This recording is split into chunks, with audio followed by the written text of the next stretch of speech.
Évangéliste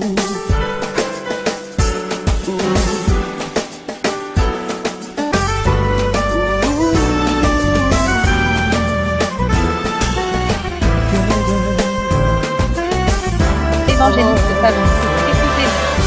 Aussi, nous allons maintenant voir à quel moment Adam et Ève sont faits. Alléluia. Il y a la création, il y a la formation. Et cette formation-là, c'est ce que nous appelons naissance.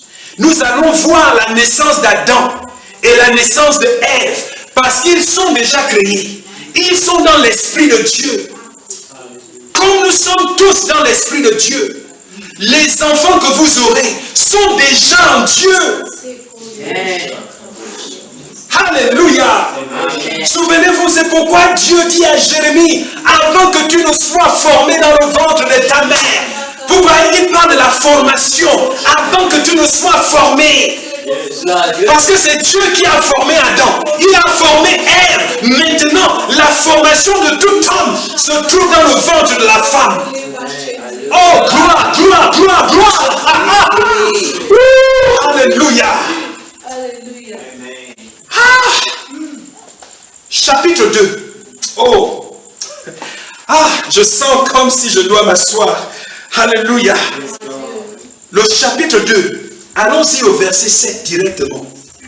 La Bible dit, l'Éternel Dieu forma l'homme de la poussière de la terre. Il n'y avait personne pour que Dieu fasse qu'Adam soit formé dans le ventre. Donc, il était important qu'il forme le corps de l'humanité, le corps qui devait porter toute l'humanité. C'était le corps d'Adam. Alléluia.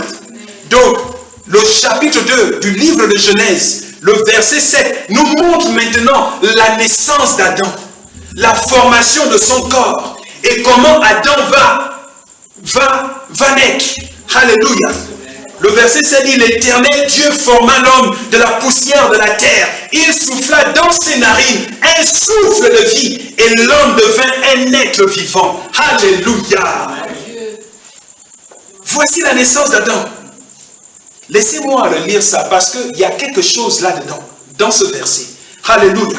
La Bible dit, l'Éternel Dieu forma l'homme de la poussière de la terre. Il s'agit du corps humain. L'homme ici, c'est une autre façon de dire, et l'Éternel Dieu forma le corps humain, le corps de l'homme, le corps d'Adam. Alléluia, de la poussière de la terre. Parce que dans ce corps, Dieu va non seulement souffler l'esprit d'Adam, mais il va aussi faire en sorte que, à travers le corps d'Adam, que les autres qui devaient naître puissent naître à travers Adam.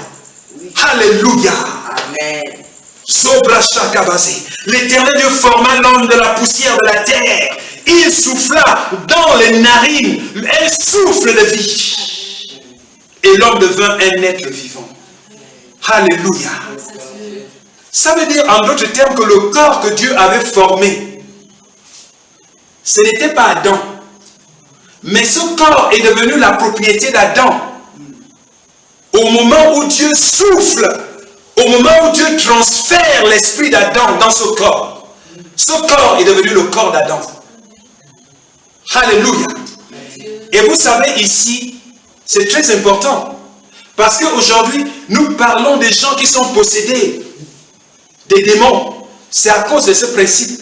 Le diable le savait. Le diable était en prison sur la terre. Le diable était en train de voir tout ce que Dieu était en train de faire. Mais le diable avait besoin qu'Adam ou Ève lui donne la permission. Parce qu'il n'a aucun pouvoir. C'est nous qui ouvrons la porte au diable. C'est nous qui cédons. Alléluia. Donc, Dieu a formé le corps. Mais ce corps-là n'appartenait à personne. Si ce n'est que celui qui doit y habiter. Et comme la présence de Dieu était fortement dans ces lieux, le diable ne pouvait pas. Il ne pouvait pas profiter à prendre ce corps. Donc, Dieu a soufflé il a transféré la vision d'Adam dans le corps. Et la Bible dit, ce corps est devenu une âme. Alléluia. La Bible dit, et l'homme devint un être vivant. Vivant. En d'autres termes, l'homme fut né. Alléluia. Voici la naissance d'Adam. Adam fut créé ensemble avec toute l'humanité dans le chapitre 1 de Genèse. Mais voici sa formation. Voici comment un homme arrive sur la dimension des particules. Alléluia. Le diable vit dans plusieurs dimensions. Mais il ne peut pas atteindre la dimension de Dieu. Mais il est dans plusieurs dimensions. Rappelez-vous de Daniel. Alléluia. Et maintenant là, Adam est né. Oh, gloire. Waouh. Sautons encore. Allons-y dans le verset 18. Alléluia. Laissez-moi plutôt commencer au verset 15. La Bible dit au verset 15, l'Éternel Dieu prit l'homme et le plaça dans le jardin d'Éden pour le cultiver et pour le garder. L'Éternel Dieu donna cet ordre à l'homme: tu pourras manger de tous les arbres du jardin, mais tu ne mangeras pas de l'arbre de la connaissance du bien et du mal, car le jour où tu en mangeras, tu mourras. Alléluia.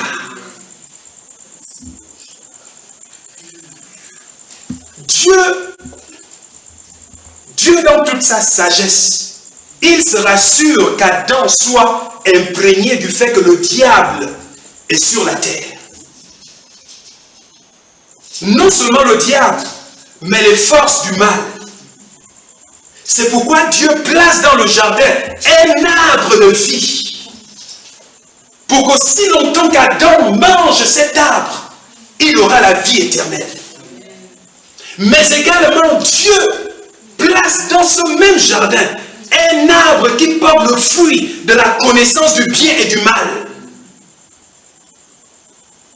Cet arbre représente Lucifer, afin qu'Adam soit imprégné que non seulement Dieu est avec moi, mais j'ai un ennemi.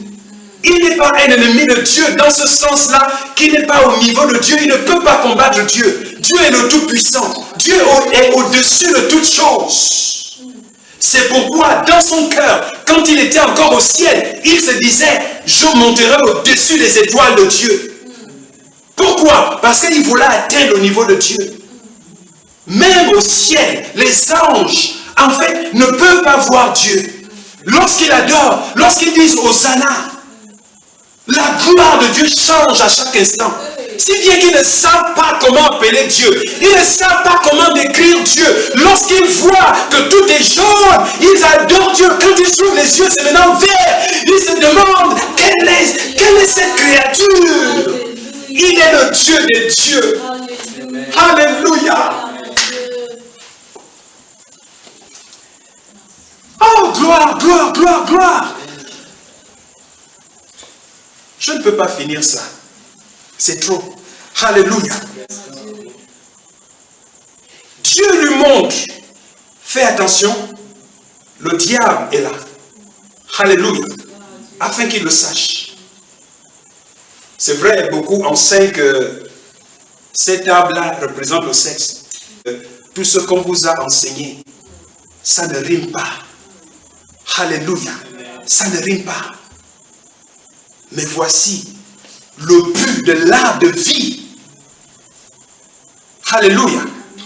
Voici le but de l'arbre de vie. Et cet arbre de vie représente Christ. Alléluia. C'est pourquoi dans le Nouveau Testament, Jésus enseigne qu'il est important que nous puissions boire de son sang, que nous puissions manger son corps, afin que nous ayons la vie en nous. Si nous ne buvons pas son sang, et si nous ne mangeons pas son corps, nous n'aurons pas la vie en nous. Jésus est l'arbre de vie. Le Christ.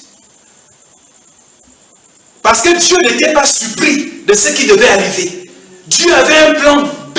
Il savait que si Adam échoue, Christ viendra pour réparer les choses. Alléluia. Oh, gloire. Ensuite, il dit, mais tu ne mangeras pas de l'arbre de la connaissance du bien et du mal. Tu n'en mangeras pas. Il n'a pas dit, tu n'en toucheras pas. Parce que je vais vous montrer ce que Ève fait. Il n'a pas dit, ne touche pas. Il a dit, ne mange pas. En même temps, Dieu lui donne la responsabilité de prendre soin de toutes choses. Autrement dit, s'il doit prendre soin du jardin, comment va-t-il, en fait, s'il ne doit pas toucher cet arbre-là, s'il ne doit pas toucher, comment va-t-il prendre soin de tous les arbres du jardin? Ça veut dire, Dieu n'a pas dit à Adam de ne pas toucher. Dieu lui avait dit de ne pas en manger les fruits. Alléluia. Et c'est ce que nous lisons ici. Prenez n'importe quelle Bible, vous allez voir le verset 17 de Genèse chapitre 2. La Bible dit, mais tu ne mangeras pas de l'arbre de la connaissance du bien et du mal, car le jour où tu en mangeras, tu mourras. Alléluia. Le verset 18, l'Éternel Dieu dit, il n'est pas bon que l'homme soit seul. Je lui ferai une aide semblable à lui. Maintenant, Dieu se prépare à créer Ève. Dieu se prépare à former le corps de Ève. Parce que Ève est déjà créée en lui. Alléluia. Ève est déjà créée en Adam. Il est déjà en Dieu. Et Ève est déjà en Dieu. Alléluia. Le verset 18. L'Éternel Dieu dit, il n'est pas bon que l'homme soit seul. Je lui ferai une aide semblable à lui. Alléluia. L'Éternel Dieu forma de la terre tous les animaux des champs et tous les oiseaux du ciel. Et il fit venir vers l'homme pour voir comment il les appellerait. Vous voyez, il y a des gens qui cherchent toujours à influencer les autres. Dieu n'a pas influencé Adam. Il lui a donné la responsabilité. Là, il était en train de former Adam avant la naissance de Ève. Il était important qu'il teste Adam, qu'Adam prenne les responsabilités en tant qu'homme. Alléluia. Alléluia. Vous voyez, l'homme doit prendre des décisions. Ève n'était pas là. Quand Dieu donne à l'homme la responsabilité de juger, là il s'agit du jugement. Alléluia. Jugement veut dire décider. Alléluia. Veut dire enseigner. Veut dire conseiller. Ça veut dire plusieurs choses. Donc Adam devait donner le nom à chaque chose que Dieu avait créée, inclut Ève. C'est Adam qui avait donné le nom femme. Et nous allons le voir au verset 20. La Bible dit, et l'homme donna les noms à tout le bétail, aux oiseaux du ciel et à tous les animaux des champs. Mais pour l'homme, il ne trouva point d'aide semblable à lui. Alléluia. Alors l'Éternel Dieu fit tomber un profond sommeil sur l'homme Adam. Alléluia. Qui s'endormit. Il prit une de ses côtes et referma la chair à sa place. L'Éternel Dieu forma une femme de la côte qu'il avait prise de l'homme et il l'emmena vers l'homme. Alléluia. Donc Ève est sortie d'Adam. Adam n'est pas sorti de Ève. Plusieurs chrétiens aujourd'hui enseignent une fausse doctrine. Ils disent que c'est la femme qui porte l'humanité. C'est la femme qui porte l'humanité. Ça, c'est une doctrine du diable. Je ne suis pas contre les femmes. Mais j'enseigne la parole de Dieu. Alléluia. La femme ne porte pas l'humanité. L'humanité est en Dieu. L'humanité est en Dieu. Souvenez-vous dans Genèse chapitre 1, j'ai lu, je vous ai montré comment Dieu a créé au verset 26, où Dieu a créé l'humanité. Alléluia. Tous les enfants qui doivent naître sont déjà en Dieu. Et le transfert, parce que dans Genèse chapitre 2, la Bible montre que Dieu souffla au travers travers des narines du corps qu'il avait fait, l'esprit d'Adam. De la même manière, Dieu utilise le sperme, qui est le principe de vie, qui est le porteur de l'esprit de l'homme ou de la femme. Ça veut dire, lorsqu'un enfant se forme dans le ventre de la femme, Dieu transfère cet homme au travers de l'homme par la cruche du sperme qui porte ce principe. Alléluia. Voici ce qui se passe ici. Alléluia. Je lis le verset 22. La Bible dit, l'Éternel Dieu forma une femme de la côte qu'il avait prise de l'homme et il l'emmena vers l'homme. Et l'homme dit, il s'agit d'Adam. Adam dit, voici cette fois. Ça veut dire qu'il a regardé dans tous les animaux. Il n'a vu personne. Il n'a rien vu. Et voici, quand il se tourne vers ce que Dieu lui présente, il dit, waouh!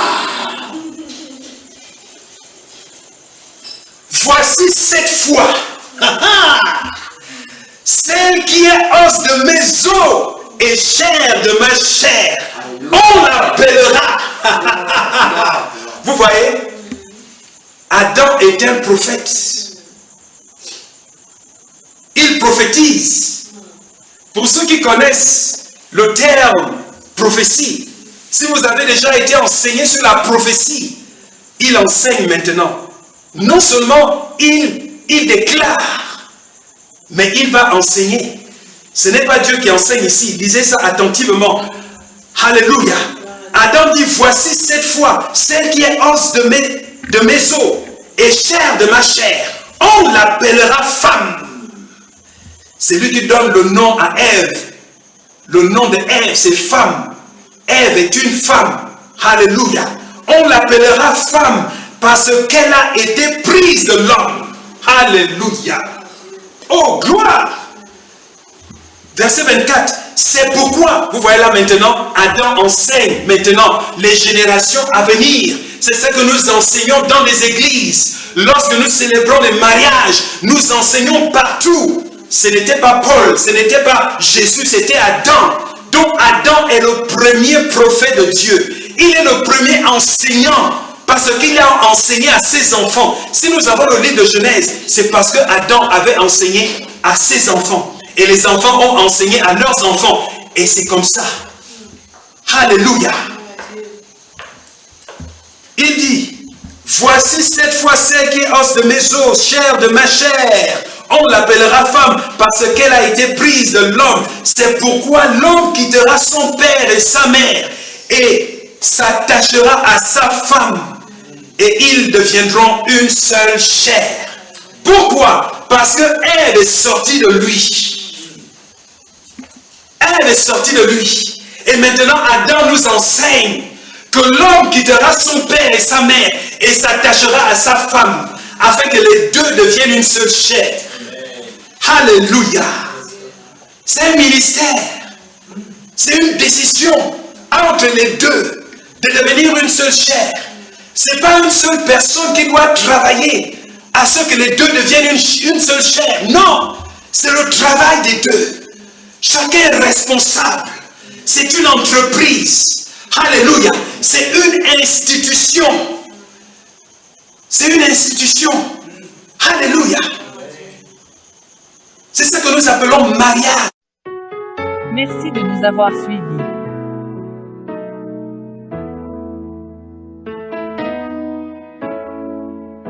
Seigneur, tu es la force, l'amour qui brûle en moi comme une flamme, le soutien